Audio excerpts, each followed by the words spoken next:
Just what are the principles behind data privacy and why are they principles and not rules? Well, we're going to be exploring that further in this week's episode of the Data Radio Show. Hello there and welcome to this week's episode of the Data Radio Show. I'm your host Paul, and this week we're exploring the principles behind data privacy. What it is that we should be looking at as guidelines for how we use the private data that we get as people working in the field. But before we jump into that, make sure that you hit that like, share and subscribe button so that you can get updates constantly of all the things that we're doing all the time. There's quite a bit, it's quite extensive. Anyway, this week I'm going to be sitting down and chatting to Richard Harris from Data Design Consulting.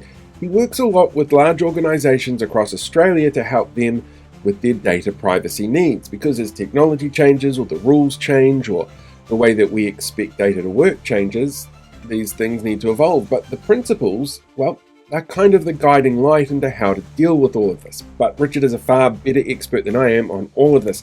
It's one of the reasons why he's helped us put together a classroom over on School for data privacy around those 9 principles, which you can do absolutely free by becoming a member of the School community. It's all linked down below if you're not already over there.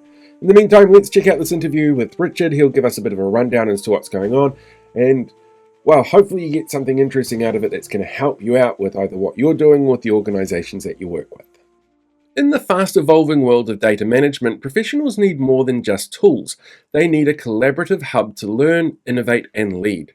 Enter the Data Innovators Exchange, a dynamic school-based community uniting data engineers, architects, and analysts to master cutting-edge practices like Data Vault 2.0 and navigate the AI-driven landscape. Access courses like the 9 Principles of Data Privacy and hands-on Data Vault tutorials, including real-world examples like Willowbold Data Vault warehouse built with Data Vault for DBT. Participate in events like Warescape expert sessions and global summits in Brussels or Prague, blending online forums with in-person networking. Stay ahead with weekly updates on trends like China's cost-effective DeepSeek R1 LLM shaking up AI markets. Earn leaderboard rankings and win prizes like $50 Google Play vouchers for contributing to discussions or subscribing to their Data Radio Show podcast. Troubleshoot challenges with peers like optimizing CDC or change data capture workflows for Data Vault implementation. Members gain actionable skills, whether migrating to cloud platforms like Snowflake, automating ETL with Iris, or achieving GDPR compliance. The community's partnership with Scale-Free and Ignition Data ensures access to certified Data Vault training and mentorship. From interactive Q&As to curated resources on DBT and metadata governance, the Data Innovators Exchange is more than a forum. It's a launchpad for career advancement. Join 350 plus professional transforming data chaos into clarity. Ready to elevate your data engineering game? Visit Data Innovators Community by following the link below today and plug into the future of data management. Joining me now, Richard Harris from Data Design Consulting. How are you going today, Richard? How are things in Australia at the moment? Very warm, very dry, but all in all, very good. Thank you, Paul. How are you? I'm great. I heard a rumour that there was 40-degree heats over there recently. Were you in that area where it hit? Absolutely, but then again, you have days where you're still wearing tracksuit pants and hoodies, so it's very difficult to call at the moment. But yeah, there's been quite a lot of heat recently. Yeah, for sure. I was actually talking to someone who was in, I think it was Melbourne, and he made the mistake of going and buying an ice cream to cool himself down in the 40-degree heat and then going for a walk outside and didn't get to the end of the street before it was just a puddle of cream in his hand. Yeah, I can sympathise. Yeah, for sure. Yeah, don't enjoy it at all. I've brought you on board because I wanted to talk data privacy, and we've just put up in our classroom a data privacy classroom for people to go and have a look at, which you've been involved in. It's your face on the screen for it all, because that's what you do. There's some really interesting stuff in there that I came across while I was editing it, and I really love the principles behind data privacy. I'm kind of curious if you could explain why you decided to go with principles instead of sort of hard and fast rules. Sure. Well, mainly because we're talking to a global audience.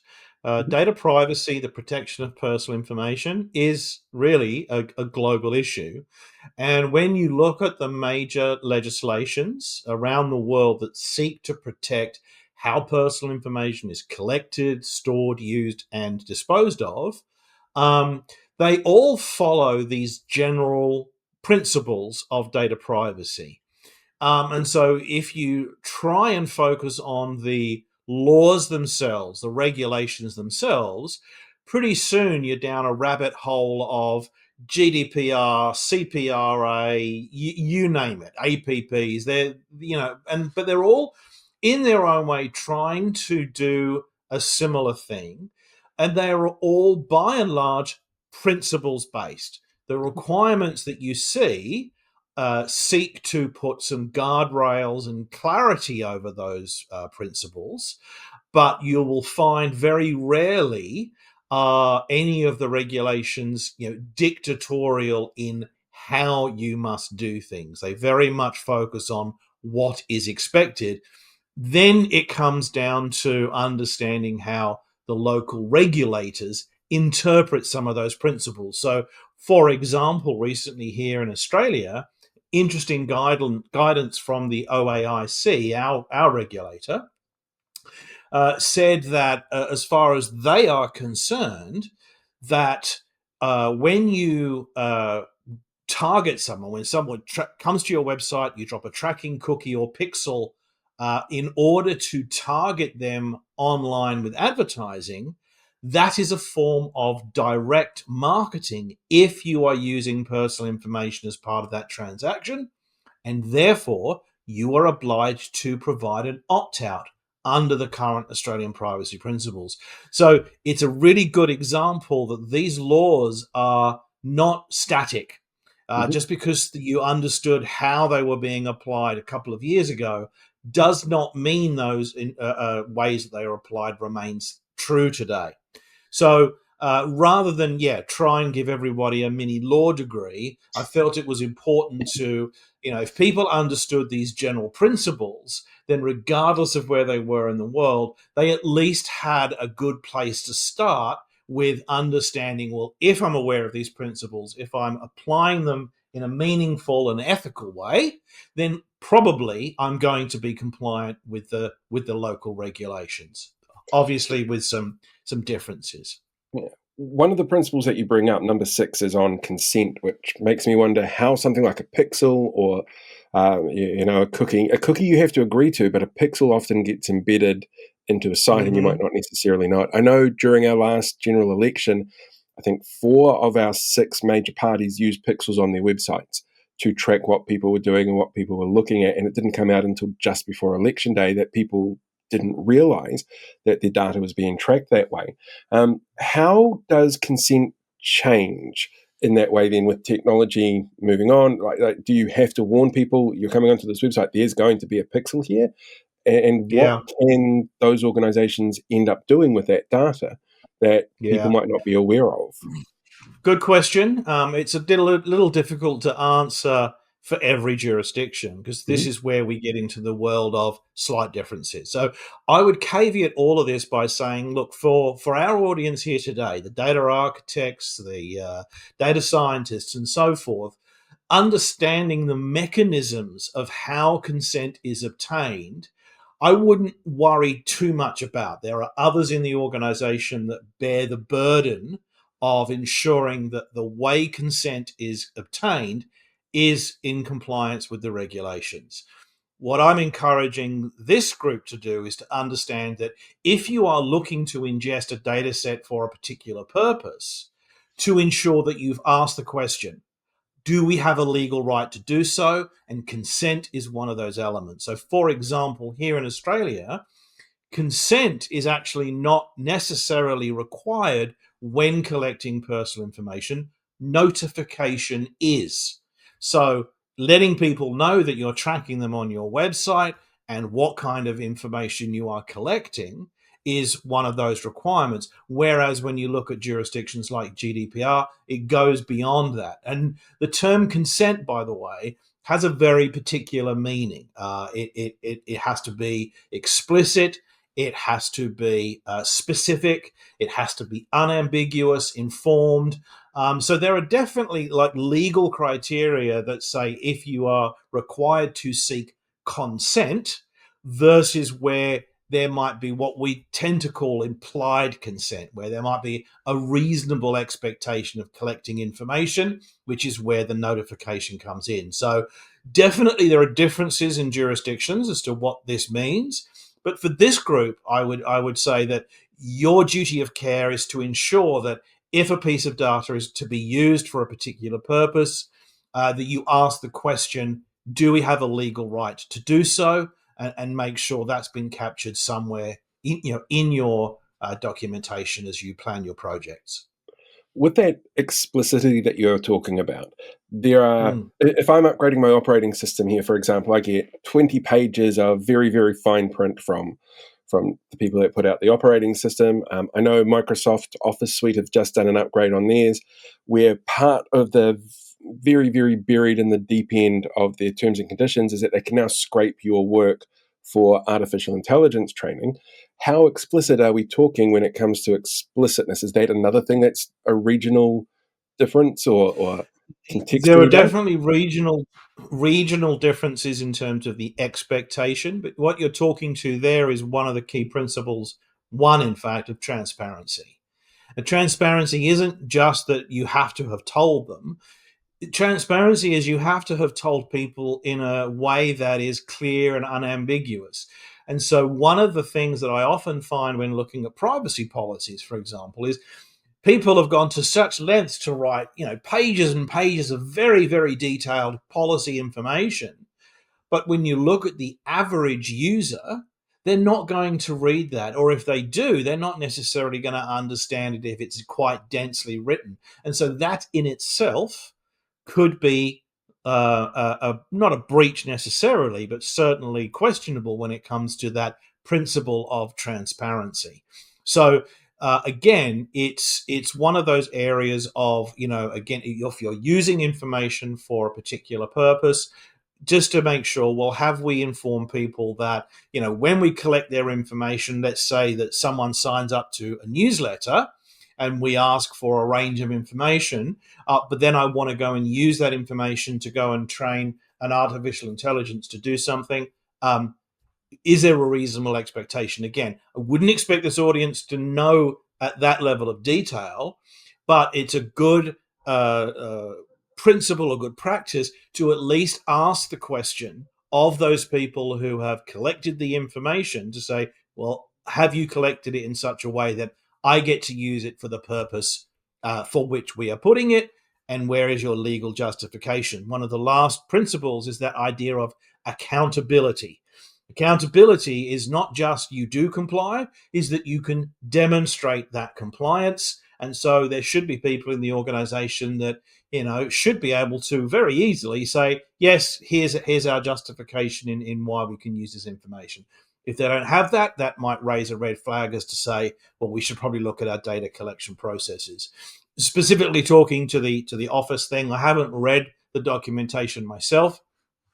My supposition, however, would be that it's probably limited to when you're using the Copilot plugin. So if you uploaded a document and asked it to interpret that document, then it will probably be saying, yeah, well, we get to use that process and what was in that document.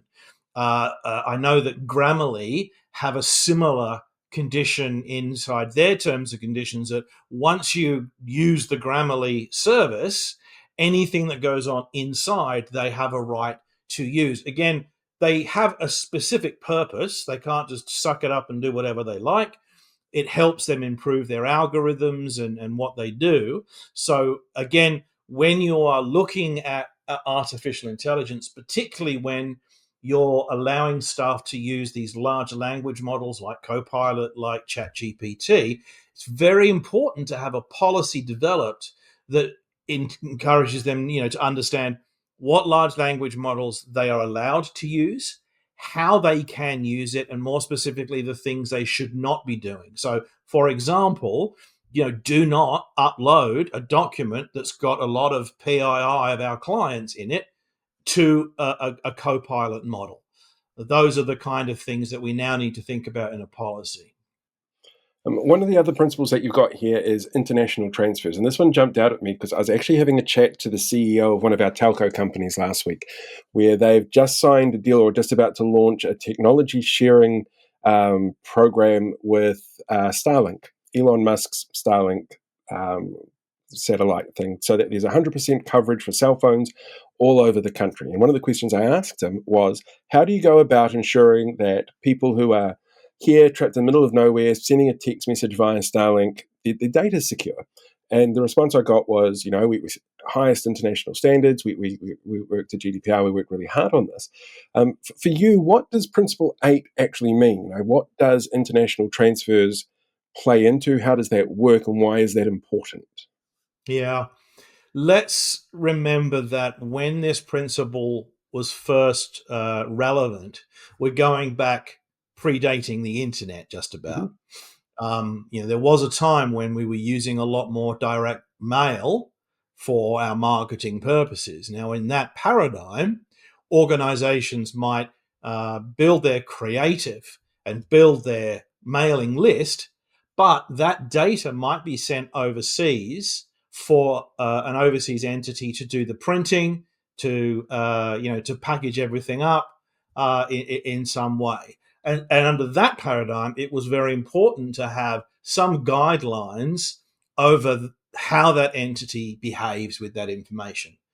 We now live in a world where really information can be almost anywhere because of cloud storage and the like, which is, as I mentioned before, why we need to keep up to date on the way that the regulators are interpreting the law and look at their guidelines, not simply looking at the law. So, for example, here in Australia, in the most recent update to our Privacy Act, within that there will be a process into which the minister will be able to create a list of prescribed countries that our government can point to and say, well, those organizations, entities that work within the jurisdiction of that law, for like the UK, for example, France, the US, operate under a similar structure than we do in Australia. So they offer the similar protections. And so that greatly reduces the obligation on entities here in Australia to do any kind of due diligence other than making sure that their contracts say we comply with our privacy laws.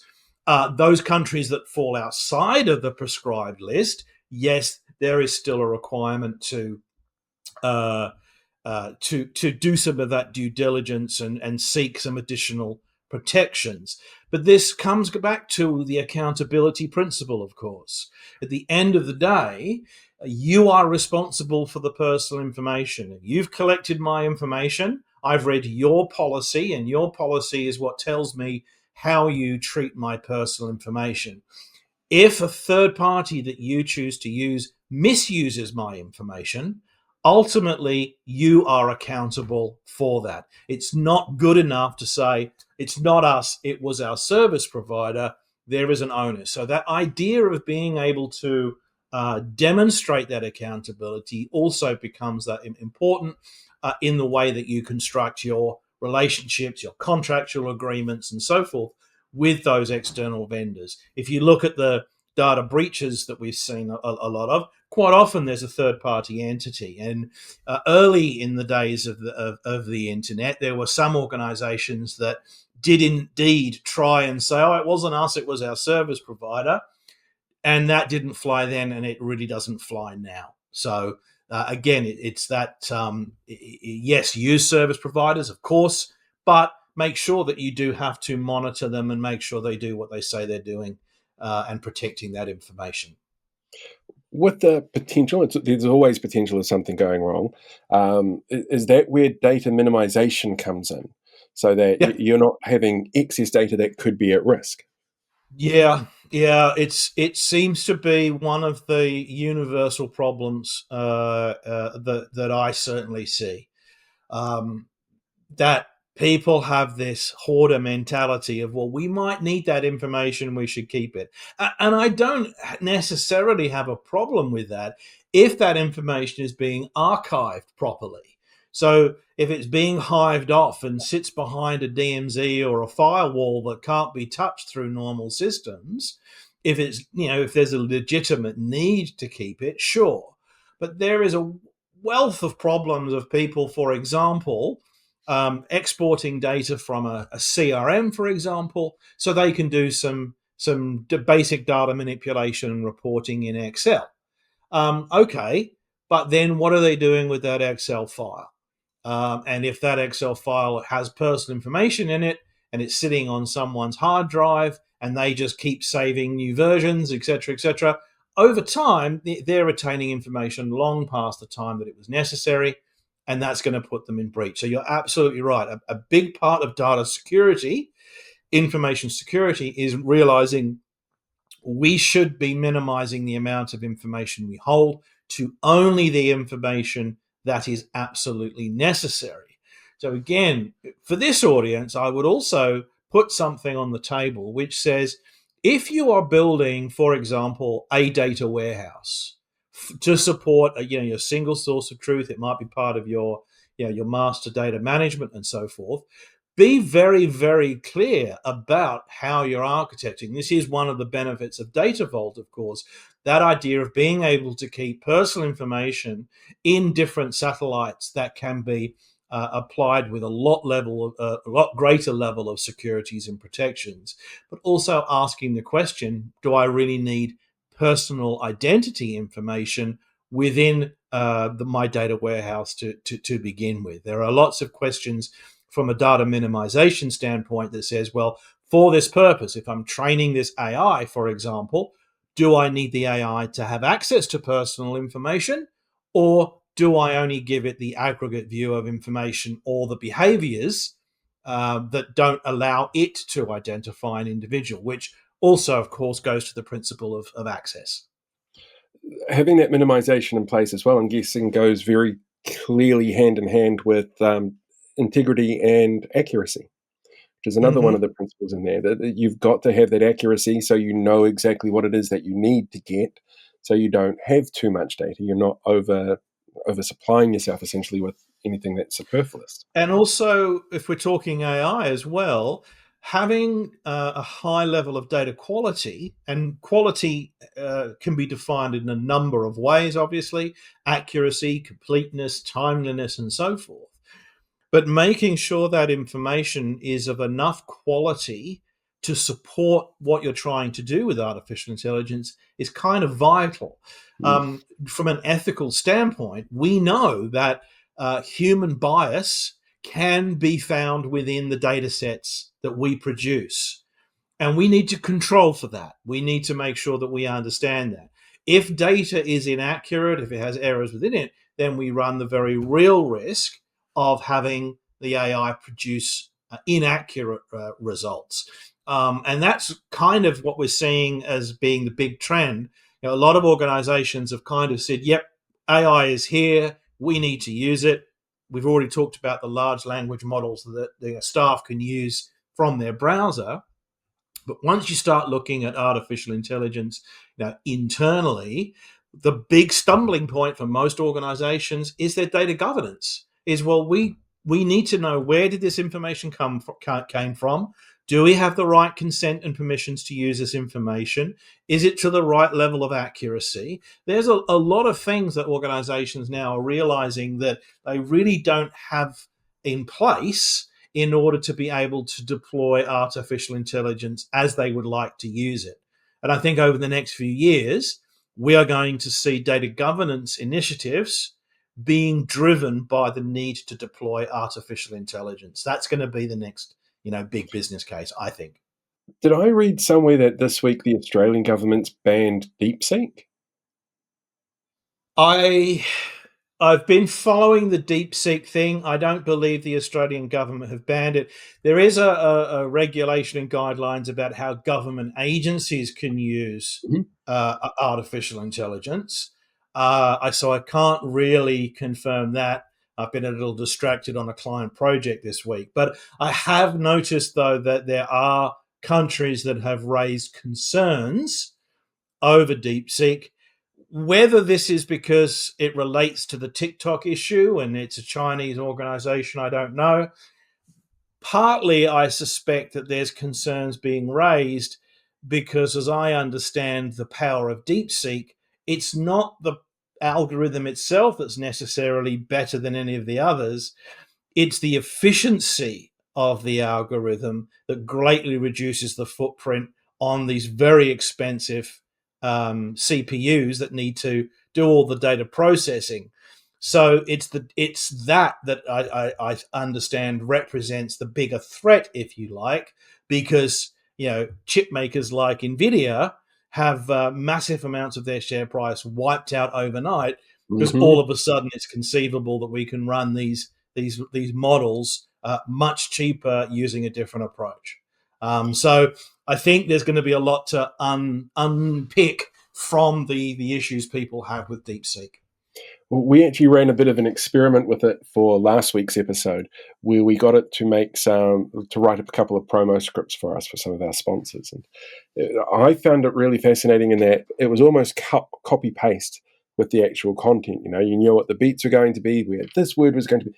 Enter this sponsor, and it was a really strange way of seeing content created that was very much cut and paste, but still felt to me very much like it was written by an AI. But the information that Yeah. it's used has been fed into it specifically from our sponsors, from people who have helped set up the stuff that we work with. So I found that part really fascinating, but I can't say I saw any difference in speed personally. So. No, and I don't think it's necessarily speed. It's the efficiency of the processing that is just the underlying cost of running these. So I'd imagine we're going to see organizations that want to use DeepSeek as the underlying model and then build their own AIs on the top of it that they might want to commercialize that do specific functions. But as I say, AI is one of those areas where it's such a fast-paced Yeah. sector. It's kind of difficult to keep fully abreast, which is again why I bring it back down to focusing on these principles. Let us not forget that even in the world of AI, those principles still apply. That we need to be transparent about that we are using artificial intelligence, that the purpose limitation, that when we're collecting that information, if we're collecting it for training of the AI, that we're only collecting the minimum amount of information. Security, that an AI is just another agent, another entity. So making sure it can only access the information it is authorized to do so. So you can take all of those principles and apply them just as much to artificial intelligence as we could 20 or 30 years ago to direct mail. Fantastic. One last question for you before we wrap up. What is an individual like myself going to get out of doing this course? Well, I think it's first and foremost, it's kind of the right thing to do. We need a culture of data privacy compliance. The reality is that for most organizations, you can certainly appoint a data owner and a data steward who own some of the responsibility. But there's so much information being collected, being moved around and used that ideally we need everybody to at least have a working knowledge of some of the risks that come from using personal information. And then, kind of related to that, it's almost that last line of defense is making sure that if you are one of those people that feel very strongly that there should be an ethical use of information, well, these are the principles that if you apply them, if you feel that you're not following these, then you're butting up against perhaps what you're doing is unethical. And let's not forget, for most people, that's a very personal thing, and most people do want to do the right thing and not misuse people's personal information. And not to mention, of course, that from a skill standpoint, from the ability, to keep developing yourself and the value you bring to an organization, it never hurts to be able to say, look, I understand how to define personal information, how to identify it, and I understand the principles that need to be applied to manage that information ethically. Again, a lot of organizations, that's a skills gap that they're very keen to to fill. So look, this isn't necessarily going to make you a privacy expert and someone who can step into a data privacy officer role, but in your day-to-day lives, understanding what you need to be thinking about when you're dealing with personal information is, I think, almost as valuable as understanding how to capture the right metadata or build an enterprise data model. It's just one of those arrows in your quiver that can't help but be of value. Fantastic. Richard, thank you so much for joining me today. People can actually find No that worries, content Paul. in Thank past you very now. much. Have you had a chance to go through what we've set up yet? So you can tell me off if I've buggered it up? No, I've been up to my eyeballs. I know that feeling well. Until next time, Richard, thank you very much. Thank you, Paul. Bye-bye. Hey, again, thanks very much for checking out this interview, and I want to thank Richard for sitting down and having a chat with me this week about privacy principles. It's a really fascinating topic because in my head, I keep thinking rules, but they're not rules, they're guiding principles, and there is a big difference there. It's been very, very informative. Hey, make sure that you hit that like button or share the video or podcast or subscribe to the channel so you can get constant updates from us. We've got a whole bunch of stuff coming out really soon that I think you'll find really interesting. Until next time, live long, prosper, be one with the force, and I will catch you guys all later. In the whirlwind of AI advancements and evolving data practices, professionals need a trusted resource to stay ahead. Enter datapro.news, the essential weekly newsletter delivering actionable insights on AI engineering, data governance, and cutting-edge management strategies. So why Datapro News? Well, it decodes trends from near-infinite AI context windows to Data Vault 2.0 automation. Datapro News breaks down complex topics like real-time data quality enhancement and AI agentic workflows. There's practical guidance. Learn to implement data contracts, streamline governance, and integrate platforms like Databricks and Azure OpenAI for NLP-driven analytics. There's also naive inquiry into data and AI engineering. Each edition tackles challenges like balancing AI automation with human oversight and mitigating risks in recursive self-improvement systems. There's real-world value here. Subscribers gain tools to future-proof their workflows, whether optimizing predictive models, designing AI-ready architectures, or ensuring GDPR compliance. Case studies reveal how leaders like Macquarie Bank achieve a 50 to 75% cost reduction through agile data strategies. So join the frontier, supporting a global community of over 1,000 professionals. Datapro.news is more than a newsletter, it's a catalyst for innovation. Dive into free resources and curated deep dives on topics like RAG and LLM governance. Ready to transform data chaos into clarity? Subscribe at datapro.news and join the AI-driven data revolution, one insight at a time.